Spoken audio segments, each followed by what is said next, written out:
New Jersey. I'm here today in Freehold interviewing another artist, a spoken word artist today actually. She's going to be very, very interesting. She has a CD and an album that'll be coming out in April 2011. Also, I'm here in Freehold. It's nice out, everybody's outside, we're having fun. And I'm really looking forward to interviewing her because we did interview her label mate, which is Justice. He's also a spoken word artist. The name of the company is We Do It For The People Entertainment. So you guys stay tuned and we'll be right back with Rochelle.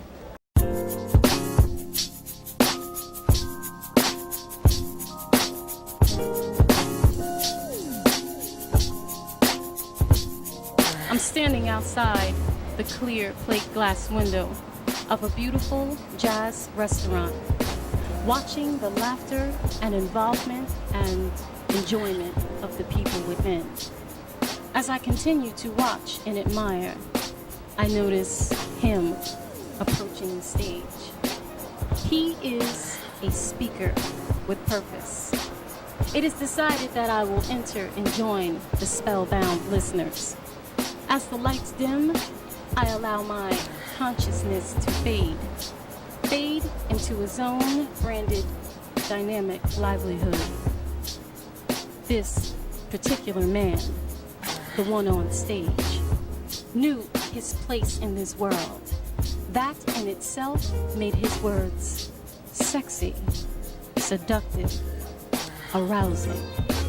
He engages me with his poetic verse, then proceeds to soothe my cerebellum into subliminal obedience, into submission of will, into surrender of being. Hey everybody, and welcome to New Music New Jersey, and I'm here today with Rochelle, who is a spoken word artist. And as you guys remember, we did interview Justice, and they're on the same label. Yes. We Do It For The People Entertainment. Yes. Right? Okay. And now your stage name is La Chocolate Box. Do you mind telling us where you got that name from and how did it come about? Not a problem. As I said, I was doing a book report with my daughter at one point a few years ago, and we came across the term chocolate-box in the Webster Dictionary. Chocolate box means sweetly pretty or overly sentimental. So when you add in la, which is the prefix for the in French or Spanish, it's the sweetly pretty, overly sentimental one. So you know what, and it kind of is indicative of the type of poetry that I write and also perform, and that's pretty much where it came from. So that's it. Well, I like it. I think it sounds good. It's sexy, La Chocolate Box. Sexy and sweet at the same time, if you can believe. So most people think it's more sexy, but I'm like, no, it's not. You know, when they get the true meaning, then they understand where it came from. And I got a chance to listen to a couple of the songs. And the first song I listened to was called An Interlude. Okay. And let's see. The thing that really came out to me was when you said, am I a fool for loving you too much? Or are you the fool for not loving me enough? It hit me hard. Please do so. Okay, that track is actually Isolated Heart. So but that's okay. I got it backwards. Please forgive me. Not a problem. Isolated Heart. That actually was written from real life experience that I went through. You know, a separation with someone, and the first thing I did was just pretty much write it in journal form. The first words that came off the top of my head, that's what I wrote down. And I just put it to the side after 15 minutes and never even changed a word. So it took me several months to perform that on stage, but that's where it came from. Like, it was written from the heart. And, you know, the first time I performed it, I mentioned to the audience that I think that anyone, man, woman, I don't care if you're Latino, I don't care if you're black, white, I don't care who you are, anyone can relate to that, because everyone's going through a breakup or, you know, a separation, a split from their spouse, wife, significant other, whatever. And these are the emotions that most people go through. So that's where Isolated Heart. And you know what? At some point, the title itself came after the words.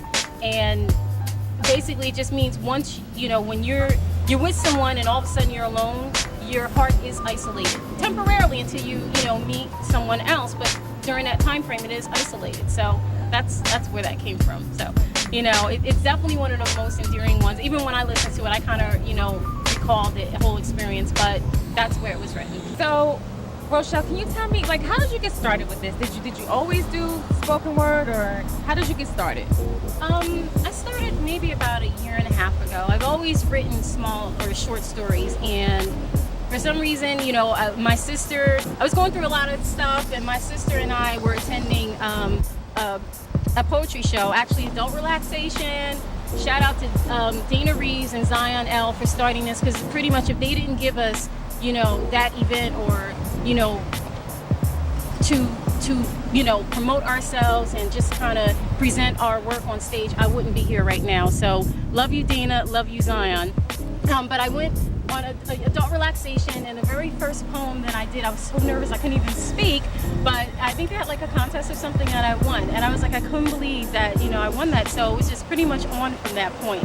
After that, I started incorporating music and, you know, instrumental, because my background is a dancer. I was trained in ballet, modern, jazz. So for me, music is always like, I'll sit in my car and rock 2 hours to just instrumentals. I don't even need the words. So for me, that's what makes a good song. Sorry, but so that's pretty much how this got started. And you know what? I started just kind of doing my own thing. I was just like, at first, I tried to model myself after my sister. My sister is also, you know, spoken word artist who kind of transcended into, you know, a comedian. Her name is Amira. And, you know, I tried to model myself after her, and she was like, what are you doing? That's not you. I was like, I'm not as good as you are, and people aren't gonna like me. And she said, just be yourself. And I was like, I'm quirky, I'm artistic. You know what? I'm gonna throw quirky and artistic into my writing. So change up characters, change up voices. This is what I like to do. And so you did mention the characters and the voices, which brings you to my next point. Okay. All right. So the first song that I did mention, that was Isolated Heart. Right. Now this one is an interlude. It's a lot of French. Ooh la la, wee wee. Can you please explain about that song?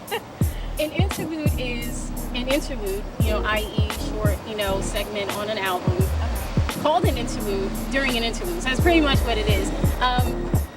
When I was writing, most people don't know, but I'll just say it's naughty without saying naughty words. So it's just basically, if the female part can talk to the male part during an interlude, this is what she would say to him. So that's pretty much what it is.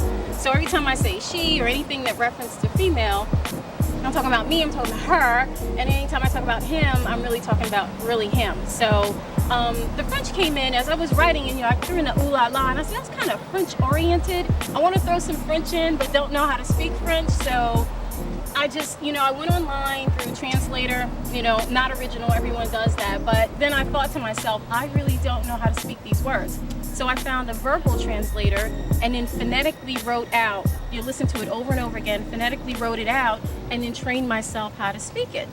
Moufaramo, essayant position vertical, Jessia dessous, Venise sentiments, humide, qu'elle insérie. Si vous qu'elle est, mon sexe, mon qui, au vive mais rayonné, en liberty. Je t'amène mon baby, protéger le monde complètement, Mary Berry. Si vous qu'il est, mon sexe, mon qui.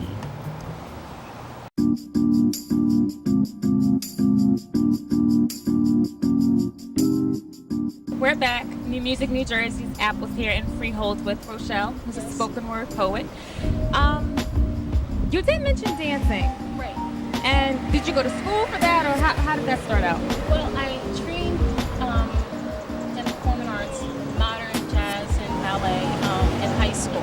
Out of high school, did a few performances, opening pieces for local acts, including, believe it or not, Total, the group Total by Puppy. Yeah. So, Wow. so a friend of mine who was a rap artist at that time, he asked my girlfriend and I to dance, and that's kind of took off. But that abruptly stopped. I never really got a chance to really hone in on my dance skills because at the age of 21 I found out that I had lupus.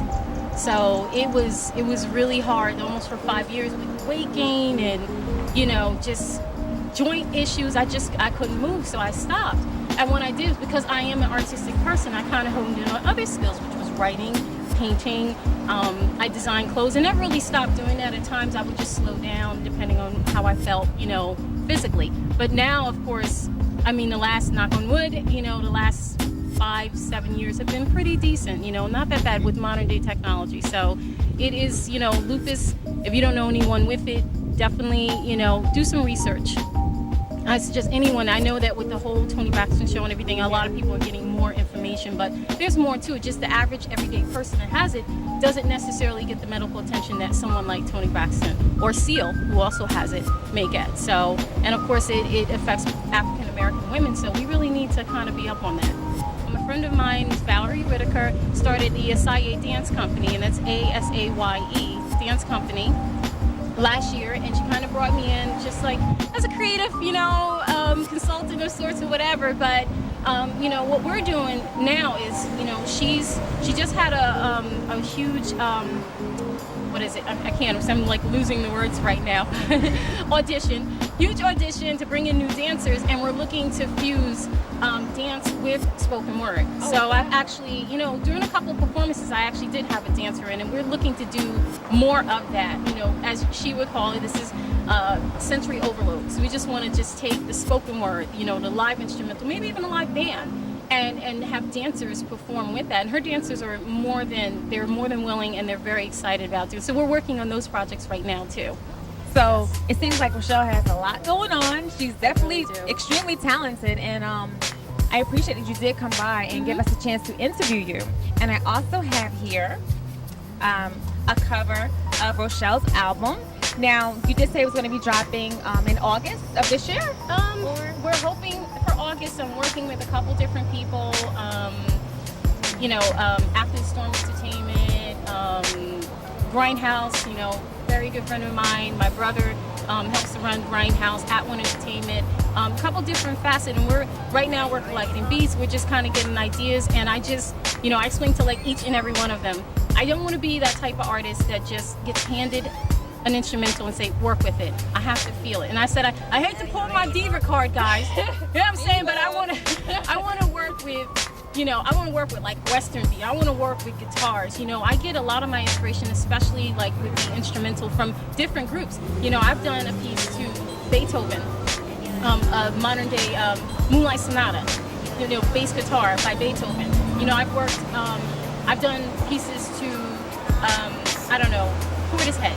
I love like the European groups. I love guitars. I love different things, not just R&B, soul, hip hop, pretty much everything across the board. If we want to find you, we want to know where to locate you, we want to see you dance, we want to see you do poetry, where can we find you? Well, I do have a couple events coming up. 26th of June at Chico's. It's a comedy show, but I'm going to be doing an opening piece on July 1st at the Ramada Inn in North Brunswick. Also a comedy show, just doing a couple open pieces. I'm going to be in New York. I think it's July 8th. Again, another comedy spot. I don't know. Again, just kind of filtering in with the comedy people. They seem to like me, and it's crazy because I don't do comedic poetry. But, being that comedy started from poetry, it's like a no-brainer. So I also have a website because I design clothes, and it's Gogi Fashions. That's Goge Fashions. She's busy. This is a busy young woman, but she is you're very interested. So if you want to follow her, please go to the website, and please look out for her album because it will be coming out. And I just want to shout out to Justice because he was our first artist that I interviewed. I want to say thank you so much, Justice. And They are from We Do It For The People Entertainment, and I'm Appleton, New Music, New Jersey. And as I always say, you never know, we might be coming to your town. Bye-bye.